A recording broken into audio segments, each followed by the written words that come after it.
രാത്രി ഒരുക്കുക. ആഹാ, അന്തസ്സുള്ള പരിപാടിയില്ലേ. ഞങ്ങളെ കൂടെ ഒരുമിച്ച് മണ്ണപ്പം ചുട്ട് കളിച്ചിരുന്നവനാ. ഇപ്പം അത് ആദ്യ രാത്രി ആഘോഷിക്കാൻ പോവുക. ടാട്ടന് ശുഷ്കാന്തി ഉണ്ടില്ല റോസ് പൂ ഇടുന്നതിൽ. ആ പിന്നെ ആദ്യ രാത്രി ആഘോഷിച്ചാലും വേണ്ടില്ല, ഞങ്ങൾക്ക് വയറ്റിലേക്കുള്ള പോയാൽ മതി.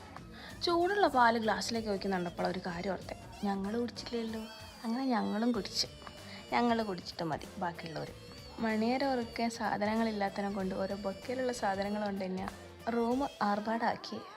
അങ്ങനെ ചിക്കുൻ്റെ മുഖത്ത് ചളുപ്പൊക്കെ ഉണ്ടെങ്കിൽ ഓൻ മറച്ച് വെച്ച് പാലെല്ലാം കുടിച്ചു. ബാക്കി 5ഉം കുടിച്ചു. ഒരു വേഗം കുടിച്ചിട്ട് വേണം അതിൻ്റെ ബാക്കി കൊണ്ട് ഞങ്ങൾക്ക് കുടിക്കാം. ഇത്ര ആർത്തി പിടിച്ച ടീംസ് വേറെ എവിടെ ഉണ്ടാവില്ലേ. അങ്ങനെ ചിക്കുവിൻ്റെ കയ്യിൽ നിന്ന് പാൽ വാങ്ങി ബാക്കി സ്വന്തം അനിയത്തി തന്നെ കുടിച്ച് നിർവൃത്തി അടങ്ങി. ഓള് കുടിക്കുന്നുണ്ട് നന്ദൊന്നും സഹിച്ചില്ല. പാല് കുടിച്ചെങ്കിലും ഞാൻ ആശ്വസിക്കട്ടെ എന്ന് പറഞ്ഞു ഒരു കുടിക്കുകയാണ്. കുടിക്കട്ടെ, ഒരുമിച്ച് കളിച്ച് വളർന്നവരല്ലേ. ഇപ്പോൾ ഒറ്റയ്ക്ക് കെട്ടി. നമ്മളെ മാവും പൂക്കും.